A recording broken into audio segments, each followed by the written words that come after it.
Bom dia, buenos días a todos. Y aunque estemos en un instituto de Iberoamérica, voy a hablar en castellano en respeto a los compañeros latinoamericanos que no hablan. ¿Vale?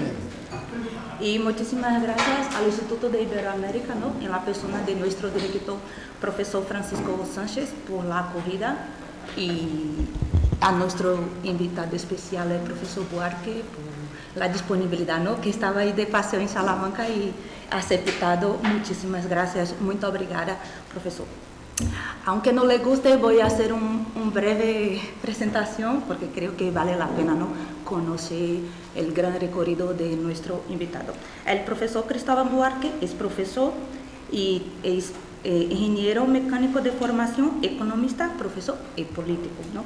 Es doctor en economía por la Universidad de París y fue rector de la Universidad de Brasilia, la capital de Brasil.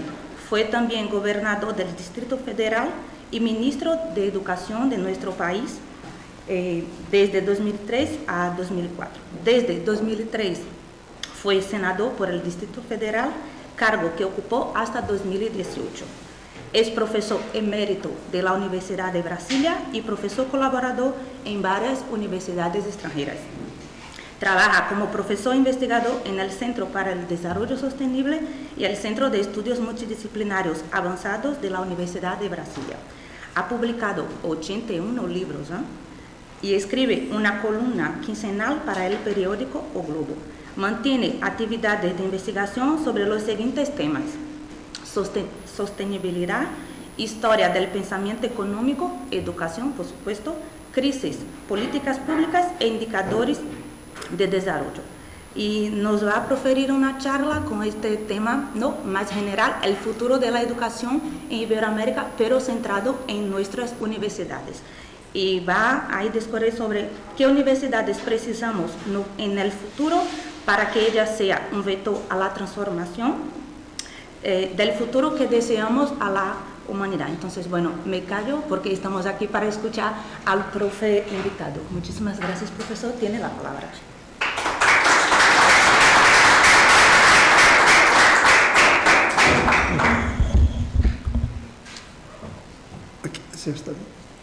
Primero, no sé si pido excusas por hablar en portugués bueno o en malo español. Hablas en portuñol. En portuñol, entonces. Muy bien.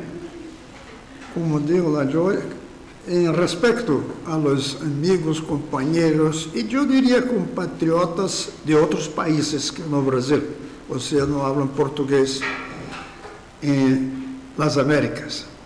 Mire, yo quiero agradecer mucho. Ella cometió un error al decir que yo acepté la invitación. En realidad, yo me ofrecí para venir acá a hablar con ustedes. Porque yo vine a Madrid a participar de un encuentro que hace 15 años lo hacemos de tempos en tempos, en general en Santiago de Chile, de un grupo que yo hago parte, que se llama Congreso del Futuro. Como yo venía aquí a Madrid, yo y Gladys, mi esposa, decidimos venir aquí, a esa ciudad increíble que es Salamanca, y conocer la universidad. Yo estuve aquí una vez, vine en la mañana, volví en la tarde, no conocí nada. Y quería venir. Cometemos el error de reservar solamente 2 días. Yo debería venir por un mes, porque aquí es un lugar que nos inspira, estoy seguro. Como sentí eso também em Coimbra, as 2 grandes universidades e viejas universidades ibéricas.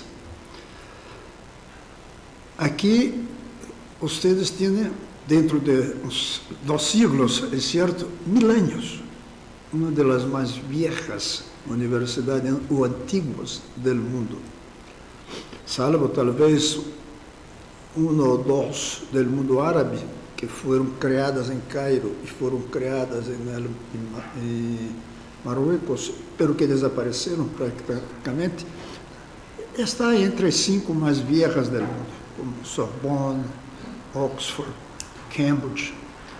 Então, esse é um sítio que a mim me fascina assim, muito como historiador das universidades. Não que seja minha profissão, nem meu ramo principal de trabalho, mas é algo que me fascina muito. Então, me ofereci. Por supuesto que eu me pergunto, vou estar um tempo com os muchachos e as muchachas do instituto e o professor, e vou perder de estar na livraria e na calle, mas aos 82 anos já não se camina tanto, de todas as maneiras. É um privilégio estar com vocês. Privilégio também poder falar, aunque muito rápido e sem o uso da preparação que eu tenho desse tema, com imagens e todo, mas de todas maneiras é interessante trazer para vocês e escuchá-los, até porque no Congresso não se escutou. Eu falei 5 minutos, os outros, o rector ex de la UNAM, e 2 outros, 5 minutos e acabou. Por uma razão muito forte. O rei Felipe estava chegando. Assim que não havia tempo para os outros. Porque é um tema que me gostaria muito de debater, que é qual futuro é necessário à universidade para que ela sirva ao futuro que desejamos à humanidade. Vou chamar a atenção de los 2 verbos que eu sei. Em relação à universidade, que futuro necessitamos, é necessário. Para a civilização, desejamos. Ou seja, aqui é um futuro que desejamos para a humanidade. Aqui é o futuro que necessitamos para a universidade, para que sirva a isso. Por que responder dessa maneira? 2 coisas. Primeiro, porque o futuro da humanidade está, por primeira vez não, houve uno há 1 milhão de anos passados também, por primeira vez está incierto. Está incierto. A humanidade está em uma encruzilhada. Pode seguir o rumo atual e caminhar para a destruição do meio ambiente, para a destruição da similitud entre os seres humanos, romper a ideia do Homo sapiens como uma unidade e ter um Homo sapiens superior e um Homo sapiens inferior, ou seja, um neo-Homo sapiens e um neo-Neandertal.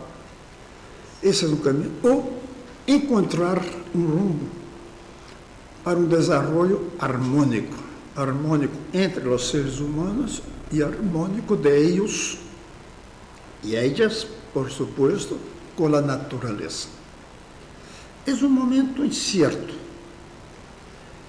Quem pode encontrar, buscar um caminho?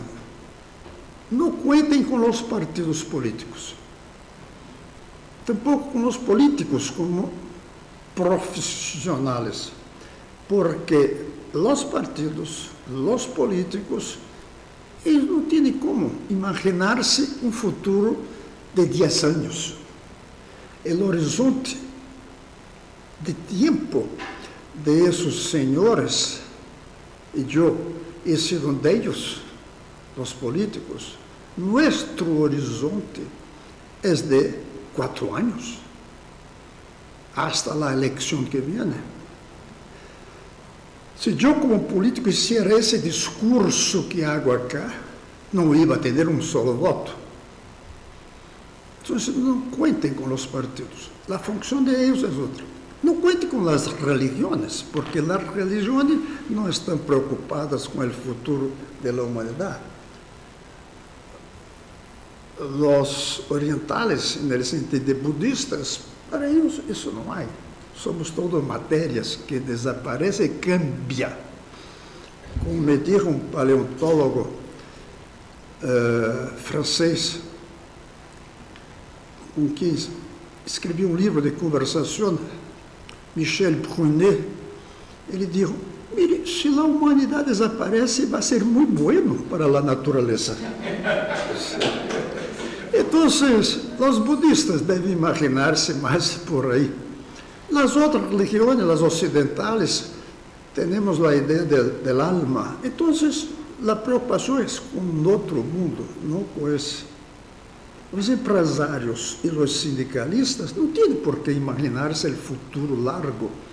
Eles pensam o cash flow do ano que vem para a utilidade ou para o sueldo.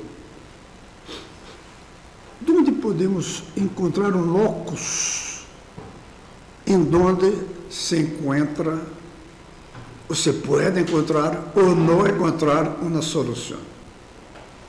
E na universidade. Uno pode dizer, não, há muitos centros de investigação, mas são muito específicos, não têm a visão global.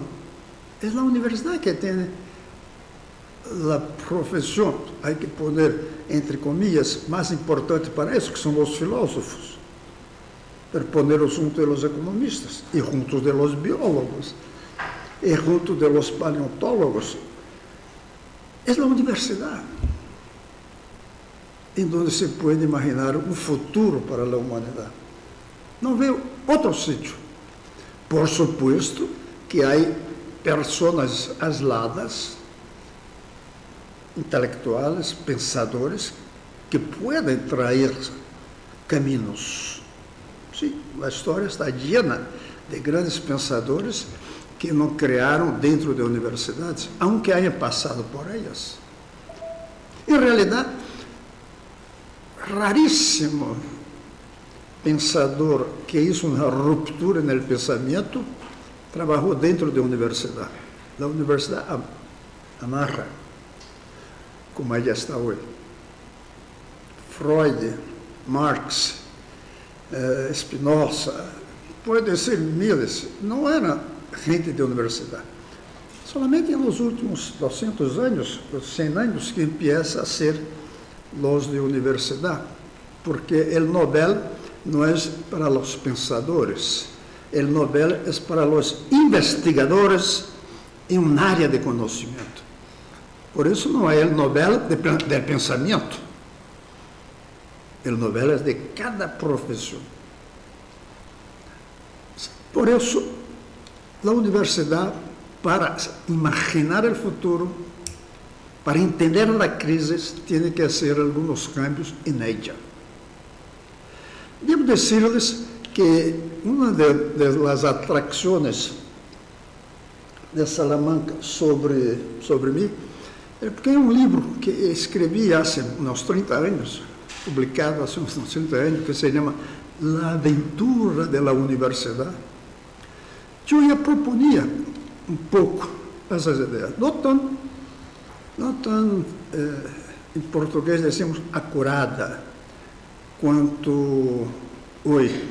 Mas eu dizia, e nesse livro, A Aventura da Universidade, eu dizia que a universidade tem um defeito, professor, e eu chamei esse defeito de Síndrome de Salamanca, que é a falta de ousadia que essa universidade teve no ano 1492, quando a reina Isabel solicitou a los sábios de aqui se era possível o viaje de um senhor Colombo à Índia por el outro lado, e os sábios disseram que não, que seria impossível.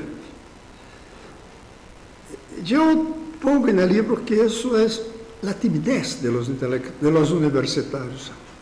Tienen medo de manhã lhe digam, tu estavas errado. E não há como imaginar-se o novo sem considerar e aceitar a possibilidade de erro. Não há como. O erro é parte do que pensa lo novo. Devo dizer, respeito a esses sábios de Salamanca, que eles tinham razão. Não na covardia intelectual, sino al decir, el globo es más grande de que ese señor Colombo, imagínense. Y si él va a la India por ese lado, se va a morir antes de llegar allá. Y de hecho, hubiera pasado si no hubiera un continente nuevo en la mitad del camino. Si las Américas no estuvieran en ese rincón, Colombo y sus compañeros estarían muertos antes de llegar a la India, imagínense, atravesar todo el Pacífico. Entonces, eso es algo que me atrae acá, la síndrome de Salamanca. Un concepto que yo cito, que yo he creado y que muchas veces es injusto, pero es una buena metáfora. Entonces, ¿qué tiene que cambiar en la universidad? Primera cosa es perder el complejo de Salamanca, el complejo de la síndrome de Salamanca. No tener miedo del error, no tener el miedo de sugerir cosas que no parecen posibles, incluso que parecen imposibles. Yo no dije que parecen erradas, que el error es una cuestión de lógica. Y imposibilidad no es una cuestión de lógica, de creencias. Entonces tú no crees. Tienes que tener coraje de proponer. Imagínese alguien proponer que esos países todos hagan una unión como la Unión Europea. Hoy día parece locura. Hasta porque mantener cada país unido ya está muy difícil. Nos peleamos adentro. Imagínense un parlamento íbero, no diría, un parlamento americano. Pero los universitarios tienen que se imaginar esa posibilidad. Para dar un ejemplo, entonces, primero, son diversos, no voy a decir todos, hasta porque no traje el texto que tengo escrito sobre eso. Primero, perder el complejo de la síndrome de Salamanca. No tener miedo de lo nuevo. Por ejemplo, en el nuevo, en los textos en que escribo eso que estoy hablando, yo pongo que la evolución del hombre y de las mujeres, por supuesto, todavía no hay una palabra, los seres humanos, tuvieron no solamente una evolución al momento de cuando aparece el Homo sapiens, que sale de las selvas, baja de los árboles, camina en la sabana africana y no más como uno de los otros seres humanos, pero adquiere una razón, una lógica. Yo pongo que hay otras evoluciones, cambios radicales, no biológico, mental. Por ejemplo, primer gran cambio, cuando esos Homo sapiens se hacen sedentarios, dejan de seguir caminando en búsqueda de comida, como hasta hoy algunos grupos indígenas lo hacen en todos diversos países, incluso en Brasil, y pasan a vivir en un sitio. El hombre, el ser humano que pasa a vivir en un sitio, ya no es más el mismo que el anterior. Hay un cambio de mentalidad, como entre nosotros y los todavía nómadas del mundo. Ese cambio es sustituido por un otro cambio cuando surge la racionalidad entre los griegos. El hombre de la racionalidad es diferente del hombre de la intuición, casi animal, en el sentido tradicional de animal, porque animales somos todos nosotros. Es otro ser humano. Hubo un cambio, hubo una mutación, o, como le gusta decir, no sobre eso que estoy hablando, pero el uso de la palabra, Edgar Morin, hubo una metamorfosis. La racionalidad sufrió, el hombre de la racionalidad de los griegos sufre otro cambio, otra metamorfosis, cuando surge el hombre del Renacimiento. Y que no es solamente la racionalidad, es más que eso, es el uso de la matemática para conocer la realidad, la ciencia, el gran salto. Ese hombre, vuelvo a pedir excusas por decir hombre, no en el sentido de género, sino en el sentido de filosófico del animal. Ese ser humano sufre otro cambio cuando se transforma en el homo industrial. Es diferente.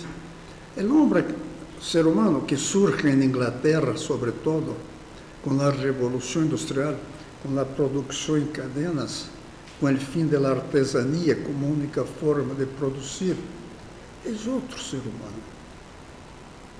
Ese ser humano industrial, a mi ver, ya no somos nosotros. Nosotros sufrimos un cambio, una metamorfosis, una evolución, cuando nos transformamos en el actual homo industrial todavía, pero consumista, global, con poder de destruir la naturaleza. El hombre actual, el ser humano actual, que puede destruir la naturaleza, que puede destruir a sí propio, como si no cuidamos bien, la inteligencia artificial puede hacer. O sea, podemos estar dejando a ese hombre en la historia. Por eso, hoy día, nosotros, a mí me gusta decir, somos el homo crucis, el hombre de la encrucijada entre un futuro y otro. Esse conceito de evolução mental, não necessariamente biológica, requer uma ousadia. A maior parte dos científicos, dos estudiosos da evolução, não les gusta isso. Eu propongo. Pode não ser certo, mas eu propongo. Isso para dizer o primeiro ponto da nova universidade, a universidade que necessitamos en el futuro para servir a la construcción de la humanidad que deseamos en el futuro, requiere ousadia. Tercer punto, essa universidade requiere trabalhar multidisciplinarmente. A universidade não vai encontrar rumo para o futuro se sigue com seus profissionais prisioneiros de categorias do conhecimento. Os economistas separados dos biólogos, não podem. Há que criar algo, puentes. Esses dois separados de los artistas, de los historiadores del arte, de los estatas e de los sociólogos e de los médicos e de los nutricionistas. Todo vai estar interligado. Como fazer isso? Cerrando os departamentos científicos? Não, em nenhuma hipótese. Para que o pensamento avance, há que manter as categorias científicas, pero criando esquinas em que se encontram. Aí, na Universidade de Brasília, desde o tempo que eu he sido rector, e há muito tempo, 1985 hasta 89, criamos, é bonito quando pongo a imagem, criamos a Universidade Triangular, é a universidade em que aqui estão os departamentos e aqui estão os núcleos temáticos. Ou seja, aqui é um departamento, digamos, de economia. Aqui é um núcleo temático del hambre, que estuda el hambre, que tem nutricionistas, economistas, sociólogos, etc. O núcleo de América Latina. Isso aqui é um núcleo temático ibero-americano. Aunque eu me imagino que é mais do ponto de vista administrativo ibero-americano que do ponto de vista científico ibero-americano. Não sei quantos aqui estudam Iberoamérica. Em Brasil temos núcleo de estudos asiáticos, núcleo de estudos latino-americanos, núcleo de estudo de Brasil. Eu coordenei por um tempo o núcleo de estudos de Brasil contemporâneo. Até tinha economistas. Eu digo até tinha porque os economistas se sentem os proprietários do tema Brasil. Até tinha historiadores, até tinha sociólogos, mas juntos estudavam Brasil. E foi aí, professor, que criamos a ideia da Bolsa Escola, que você, escola, não família, então. Foi no núcleo de estudo do Brasil contemporâneo. O novo programa que o presidente Lula acaba de lançar, que se chama Pé de Meia, foi criado aí, com o nome de Poupança Escola, ou seja, Ahorro Escola. Então, o núcleo que pensa o conjunto do pensamento aplicado ao Brasil. Isso tem que ser em muitas áreas. Quase todas as áreas de aqui adelante vão requerer uma reflexão, um foco multidisciplinar. Eu lhes disse que aí chamamos de universidade triangular, mas hasta aqui falei solamente duas dimensões, não é triangular. Triangular porque isso aqui se hace um cubo, quando, además de los núcleos temáticos de los departamentos, criamos os núcleos culturales. Os núcleos culturales eram os núcleos, os grupos em que a gente praticava uma arte. Núcleo de los que dançam, não núcleo de arte cênica, não departamento de arte, não. Todos que les gusta dançar. O núcleo de los poetas, não o núcleo de literatura que estuda poesia, não, é o núcleo cultural de los que praticam poesia. O núcleo de los corredores, de los futebolistas, porque esporte também é uma prática do humanismo. Isso é a Universidade Triangular. Os departamentos, os núcleos temáticos e os núcleos culturais. Eu creio que essa é uma das possibilidades da universidade que queira trabalhar no futuro. Por exemplo, há que ter um núcleo temático da Terra,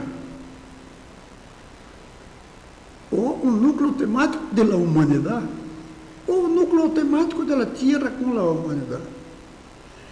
Les vou dar um exemplo de como as categorias científicas estão atrasadas. Tomemos a geografia, que parece uma área, aqui há algum geógrafo? Tomemos a geografia, que parece uma disciplina imutável. A ideia de um mapa mundi, com os países em colores diferentes, separados por fronteira, já não é a realidade. Na realidade atual, todos os países estão integrados uns aos outros. Me gusta dizer, para resumir isso, os geógrafos, como os diplomáticos, como os políticos, trabalham como se o mundo fosse a suma de países. Mas, em realidade, hoje em dia, cada país é um pedaço do mundo. Não sei se, falando, sobretudo em portunhol, se hace claro isso. tipo de dibujo que enseña. Una cosa es decir, el mundo, el mapa mundi, es la suma de 200 países. La otra es decir, cada uno de los 200 países es un pedacito del mundo. O sea, la unidad es el mundo, no es el país. Eso exige una nueva manera de agir, trabajar, pensar. Yo he sido profesor del Instituto Rio Branco. Es el instituto en Brasil que forma a los diplomáticos. Aquí en España también hay uno. Los diplomáticos brasileños son graduados en ese instituto. Ahora hicieron 80 años el instituto y me llamaron para una charla. Y mi charla fue cómo ser embajador de un pedazo del mundo que se llama Brasil. Es diferente de ser embajador de Brasil en el resto del mundo. Si tú eres embajador en el resto del mundo, tienes el sombrero de representante de tu país. Pero si tú eres representante de tu pedazo del mundo junto a los otros, tienes el sombrero de tu país y un sombrero de la humanidad. Y no sabemos cómo hacer eso. Los geógrafos no saben cómo hacer eso. ¿Cómo dibujar un mapa mundi sin los colores de los países? No sabemos, pero hay que imaginarse. Una otra dimensión es el uso de la razón, el aspecto cognitivo. No hay como huirse del uso de la inteligencia artificial. Pero es un riesgo someternos al uso de la inteligencia artificial. ¿En dónde vamos a encontrar una respuesta para combinar la IA con la IB, inteligencia biológica? En la universidad. ¿Dónde más? Entre los nerds que trabajan para que la inteligencia artificial se transforme en algo fundamental, tal vez dominante, no van a encontrar ese matrimonio. Eles querem que a IA se desarrolle, não querem que a IB se beneficie necessariamente disso. Para eles é natural que se beneficie tanto ao ponto que um dia não necessitemos mais da IB. É uma visão que há hoje, né? El Silicon Valley, em Estados Unidos, eu me imagino que pensam assim. Não vamos encontrar uma solução para isso em Google. Podemos usar Google, mas os investigadores que trabalham para Google, não creio que estejam preocupados em como casar IB e IA. Aqui que podemos fazer isso, e na universidade. Mais um ponto. Não vou seguir, porque seria interessante conversarmos. São 10 lições para o futuro da universidade. Vou dizer mais um que me toca muito. A universidade do futuro tem que considerar seu rol, sua responsabilidade com a educação de los niños e niñas do mundo. Com o cambio de mentalidade que há que fazer na humanidade. Eu me pelei agora nisso da COP30, creio que empieza hoje dia, não? Ou ayer. Tu deve saber mais. Vai começar. Hoje. Eu conversei muito com a ministra Marina Silva, com o presidente da COP, que é o embaixador André Correia de Lago. Os dois disseram, estás correto, mas não vamos tomar em conta. Porque os países não querem. Que exponer na agenda de discussão da COP o tema educação. Não aparece. Em nenhuma das 29 COPs anteriores apareceu educação. A Unesco não aparece. La preocupación es la transición energética del fósil para otras fuentes. Pero no va a servir si no hacemos la transición mental del homo industrial consumista al homo armónico. Y ese homo armónico aquí dentro no va a nacer en los que tienen más de 20 años. Ese homo armónicos tiene que ser a partir de los niños y niñas. Son 2.000 millones de niños y niñas en edad escolar. La COP deveria estar debatendo como oferecer uma educação de qualidade a todos os 2.000 milhões de niños e niñas, não importa o país, não importa a renda da família. Mas não vão discutir. Por quê? Porque da mesma forma que os geógrafos veem o mundo como suma de país e não cada país com um pedaço do mundo, os que vão a Belém, sobretudo os presidentes, eles vão como presidentes de seu país, não com a perspectiva da humanidade. Obama disse em Copenhague, não me acordo que ano foi, 99 talvez, não, ele já estuvo presidente do século XXI. Obama, na COP de Copenhague, ele disse, não se iludam, não há presidente do mundo.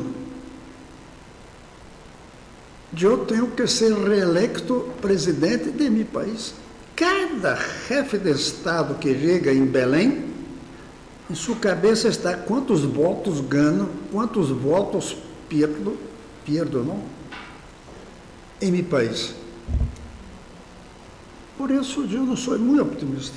Terminei há pouco um pequeno librito que se chama El Sueño de la COP 30. É uma conversação minha com Carlos Nobre, que é um grande estudioso de maçonia, um grande ambientalista. Eu errei no título. Deveria ser El Sueño de la COP 31. Sim. Porque nessa não vai. Qual é o sonho? Poner educação, poner a transição mental, não somente a transição energética. Vai ser mais uma. Cada um é um pouquinho melhor que o anterior. Essa, o hecho de ter que Lula é o presidente, que Marina é a ministra, que está na Amazônia, o sítio, vai ser melhor. Essas três coisas já fazem melhor do que uma COP no Golfo, no Golfo Persa. Faz melhor. Não tenho dúvida que é melhor. Mas não vai ser uma ruptura que vai se mira. Aí começamos o mundo do futuro que desejamos.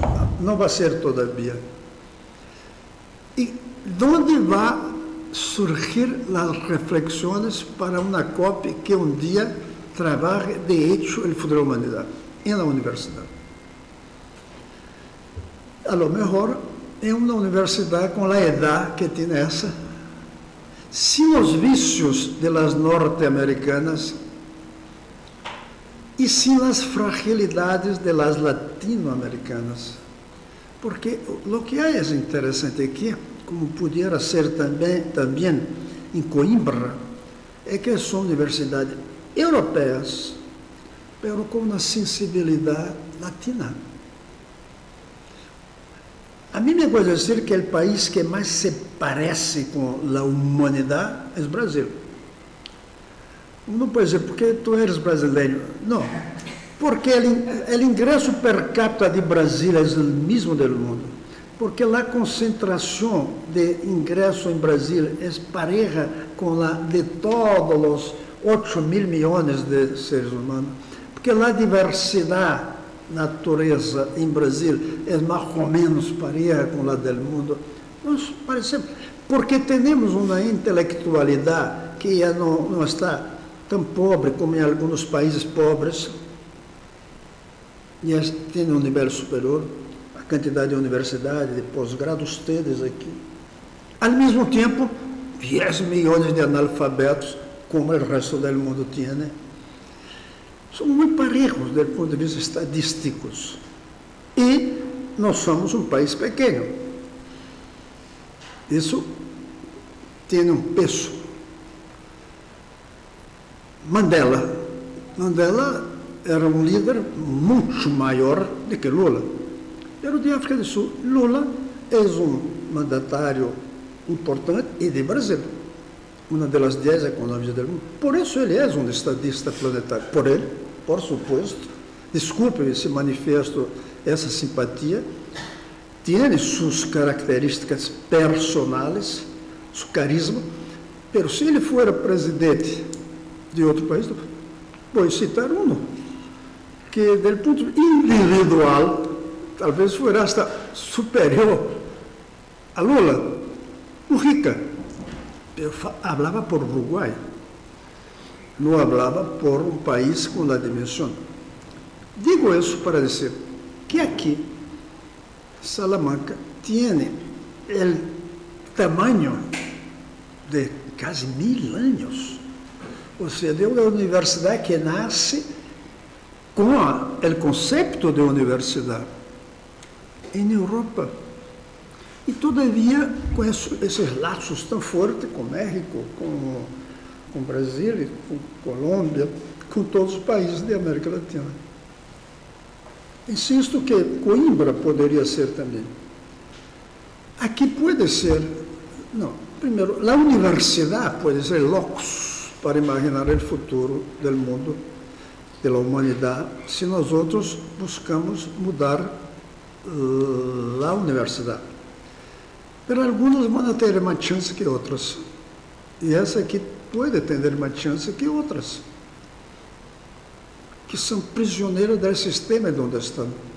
Eu creio difícil falar isso e isso ter uma repercussão em Harvard, por exemplo, ou Oxford.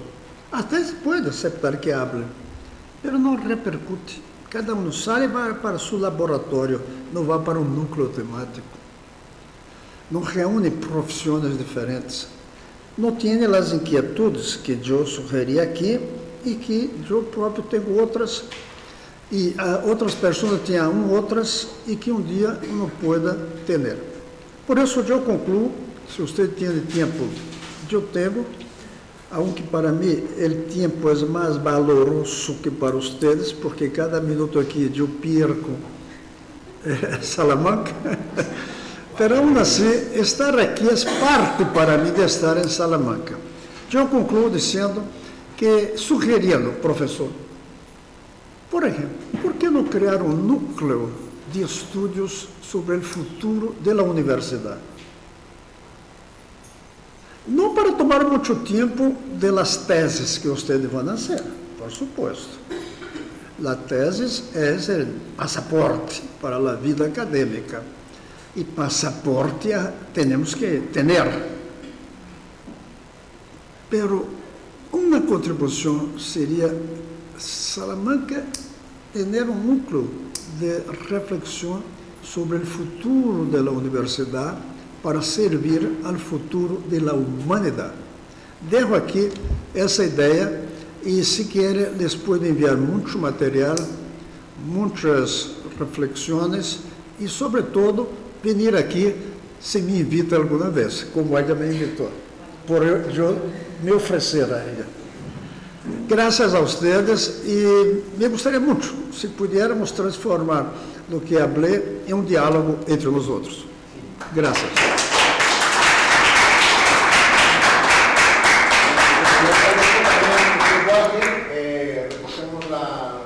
Ahora conversamos y creo que tenemos un espacio para poder ir haciendo esta reflexión. Y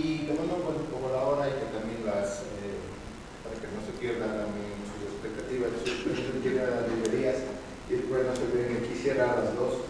Yo sugiero que recojamos nuestras tres intervenciones para que el profesor pueda hacer una reflexión final respecto a las preguntas que se le hagan. Entonces, si alguien quiere intervenir, por favor. Sí, díganme, por favor.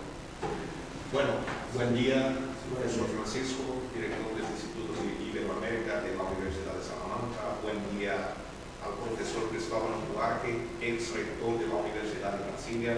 Por supuesto, estuve allá como alumno del máster. Usted ya no era rector, era el João Cláudio Todorova. Grande Todorova.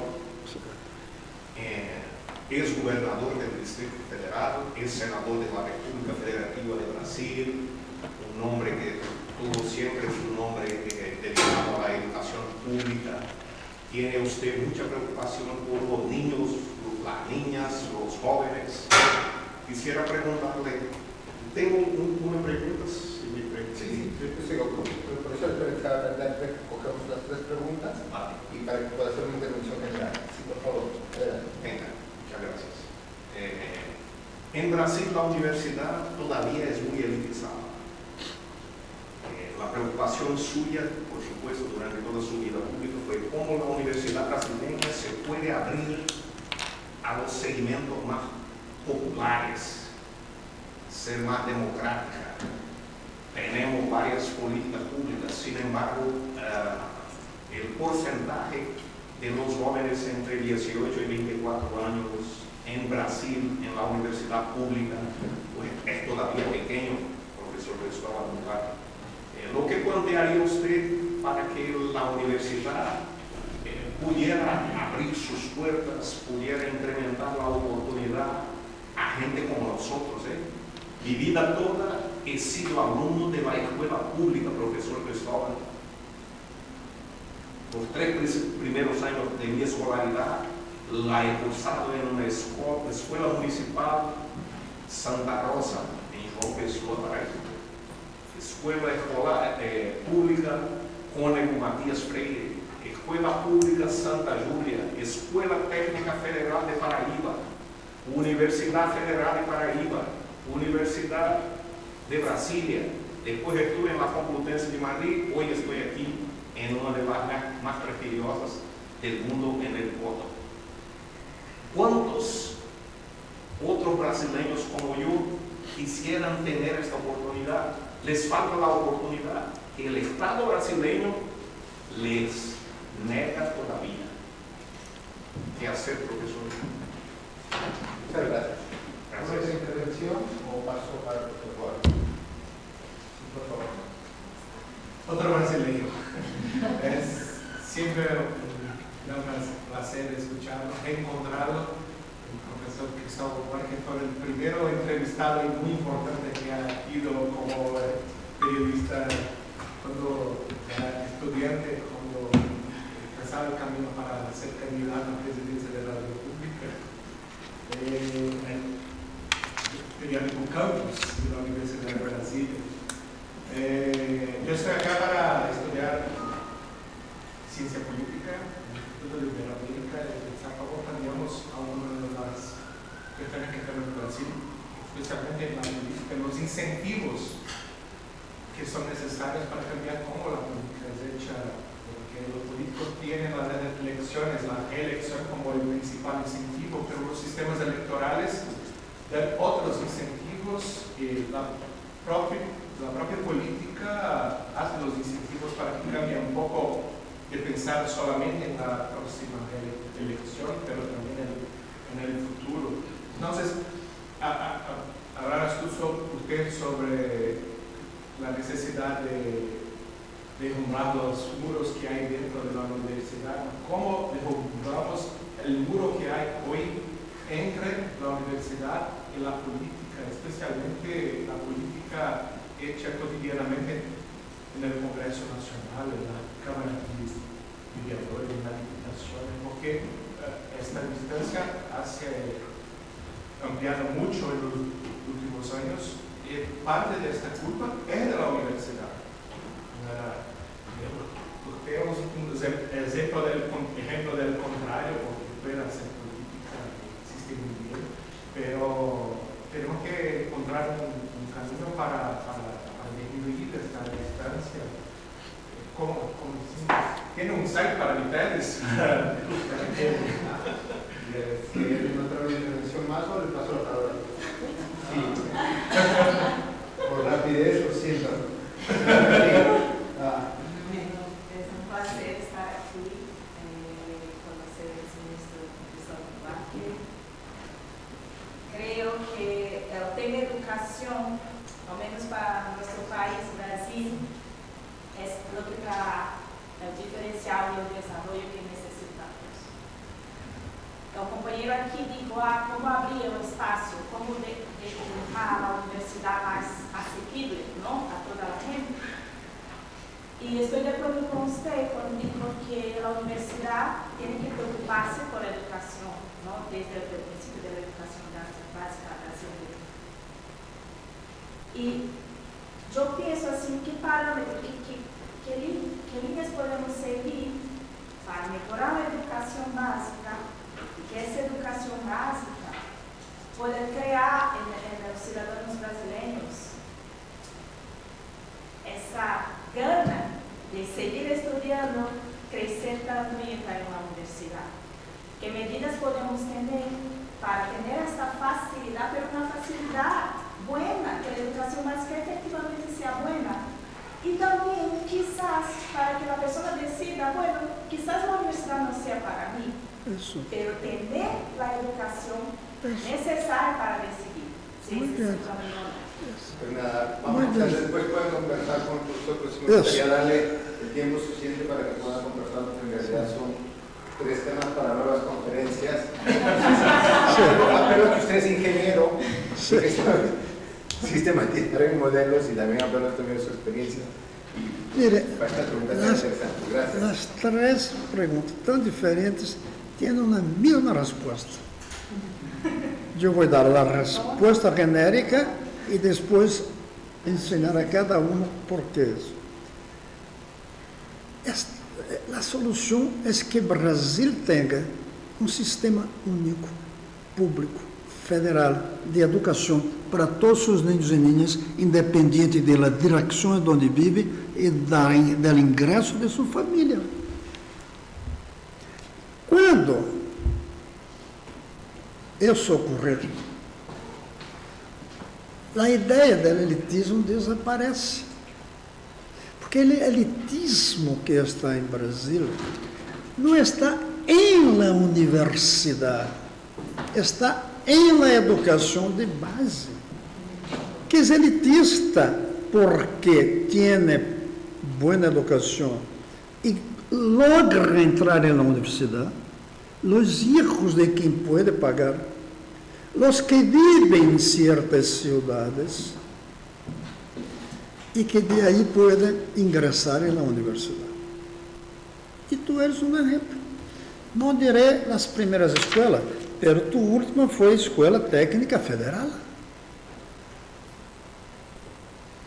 Fue esa escuela federal, más que las anteriores, aunque las anteriores sirvieron de bases, que permitieron que tú estés aquí.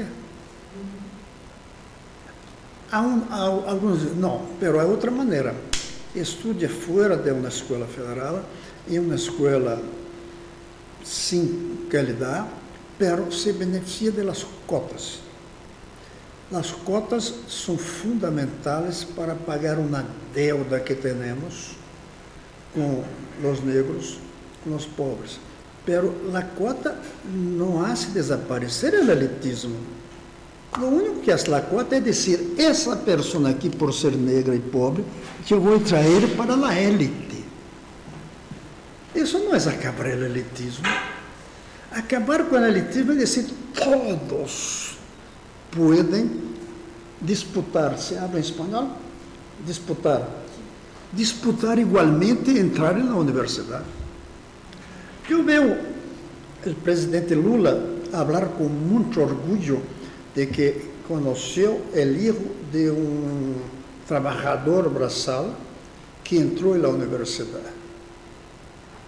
Claro que es interesante, pero a mí me gustaría él decir que gracias a lo que hicimos, todos los hijos de todos os trabalhadores logran disputar igualmente entrar na universidade com as mesmas condições que os hijos de los doutores. Nós hicimos isso com o futebol. Nadie se preocupa que o equipo brasileiro de futebol neles tenha os melhores. Nadie se preocupa do origen do futebolista. Se é pobre, se é rico, se é negro, não é. Por quê? Porque a pelota é redonda para todos. As regras são iguais. A quadra tem o mesmo tamanho.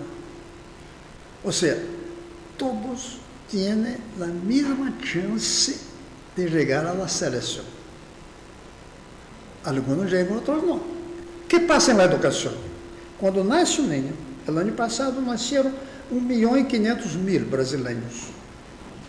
Nós todos sabemos que de los 1.500.000, solamente 200.000 vão chegar ao final de uma educação de base, ou seja, o que aí chamamos equivocadamente de ensinança média, ensino médio, em condições de disputar entrar na universidade. 200.000 de 1,5 milhão. Aí está o elitismo.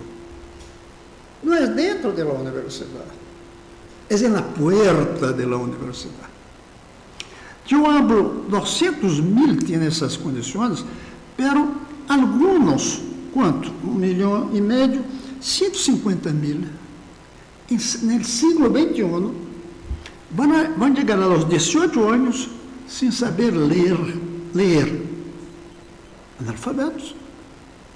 E aqui é 18 anos, se nós hacemos um câmbio. Pior que em Brasil, Colômbia não tem esse problema, México não tem. Em Brasil, para conhecer a bandeira, há que saber ler. Brasil deveria ser absurdo, deveria cambiar a bandeira, ou ensinar todos a ler. 4 ou 5 países do mundo têm algo escrito. Aún assim, são países de origem muçulmana. Então, o que está escrito está no Corão. É possível que a mente logre entender, aunque seja analfabeto. Então, a resposta é escola, todas elas, como as pelotas de futebol, redondas. Todos em escola como a que tu concluíste. Ou aquela que o papá pôde pagar. Para mim, a revolução está em um sistema único, público, gratuito, para todos os niños e niñas. Digo algo mais, de los 1,5 milhão que nasceram no ano passado, solamente 200.000 vão concluir, ao final da educação de base, uma ensinança de qualidade. Mas digo mais, ao nascer, esses 1,5 milhão, nós outros já sabemos quais vão ser eles. Não é o nome, mas a classe, a direção. Nós não sabemos quais são os 200.000. Isso que é trágico. Isso que é uma vergonha. O futuro já está na testa. Por 350 anos, hicimos isso na esclavitud. Os hijos de escravos tinham escrito aqui: vão ser esclavizados e não vão estudar. Hoje dia temos, quando nasce um menino, escrevemos aqui: não vai estudar. Um ou outro escapa, não? Escapa. Como na esclavitud também, um ou outro escapava.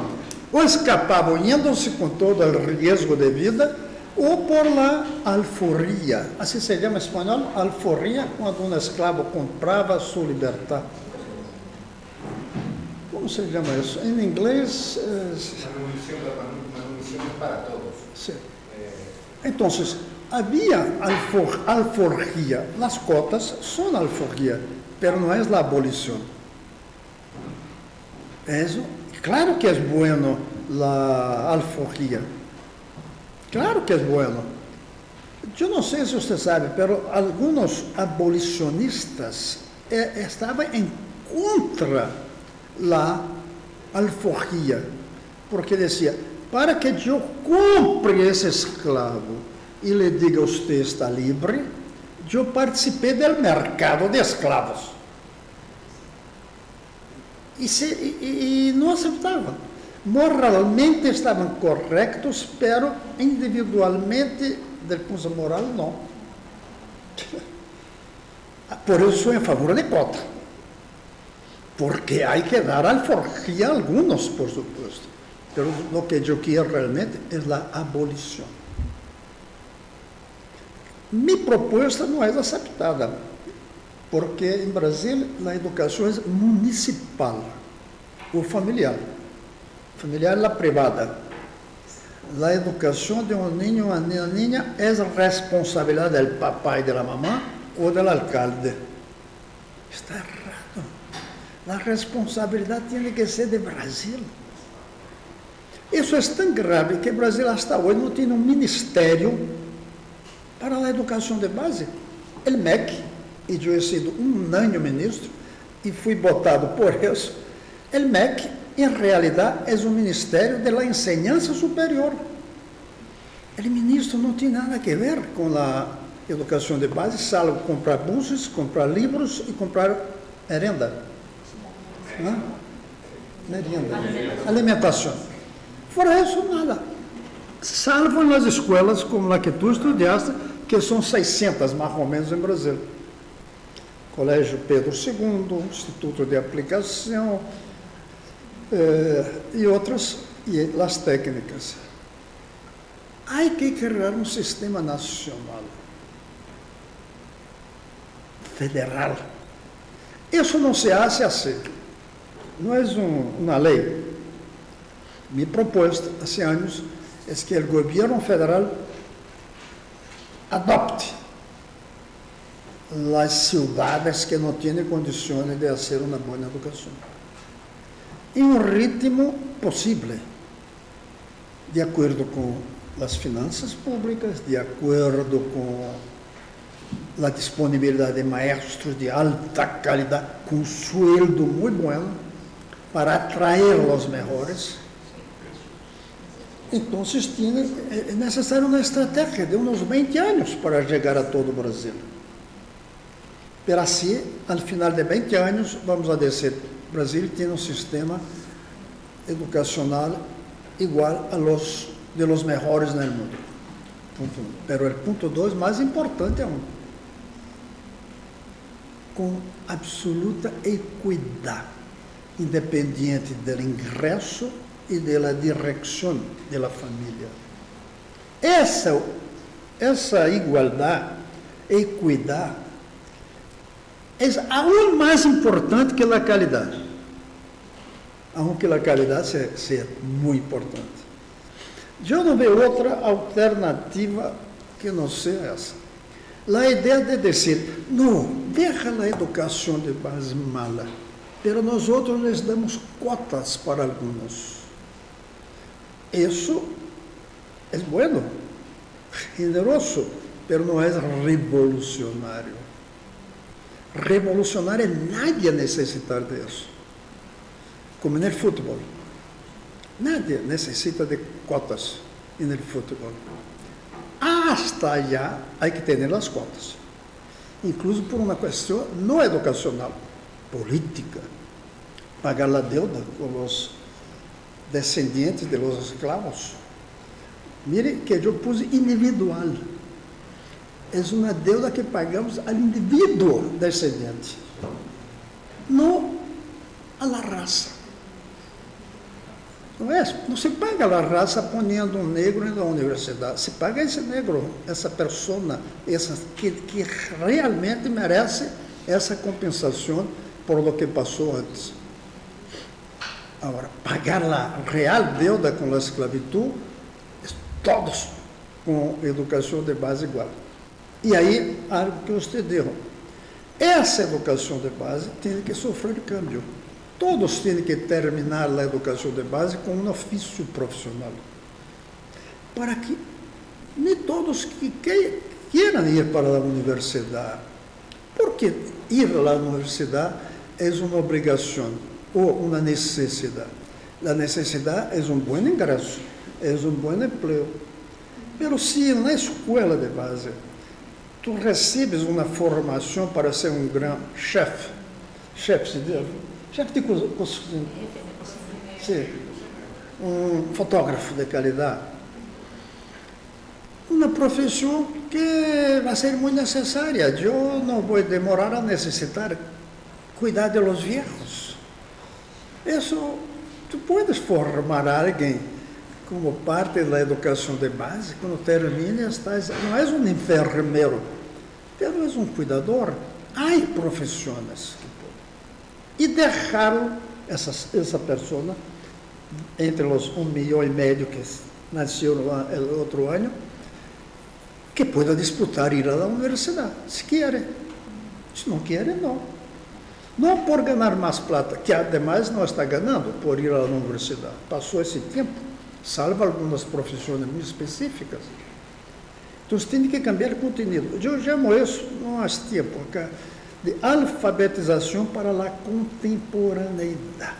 Todos deveriam sair da educação de base, se chama assim em espanhol, educação de base? Básica. Todos saírem alfabetizados para a contemporaneidade. Hablar, escrever muito bem português. Hablar um ou mais idioma. Quem não habla um idioma mais, não está alfabetizado para o mundo contemporâneo. Saber ler o seu idioma não basta. Conhecer as bases da ciência, da filosofia, saber deslumbrar-se com o que é bello no mundo, ser conhecer de arte, ter um ou mais ofício, condicione para disputar ingresso em os melhores cursos das melhores universidades com todos os outros, com as mesmas condições. Isso é possível. Agora, o Brasil tem um defeito grande. Empieza com o nome. Aqui, como se chama a última parte da educação básica? Secundária? Bachillerato. Em Estados Unidos, high school. Em França, em França, não tem outro nome em França, sabe? Sim. Sim. Em Brasil, por que chama em Brasil médio? Por quê? Criaram a ideia de que é médio, apertado entre o fundamental e o universitário.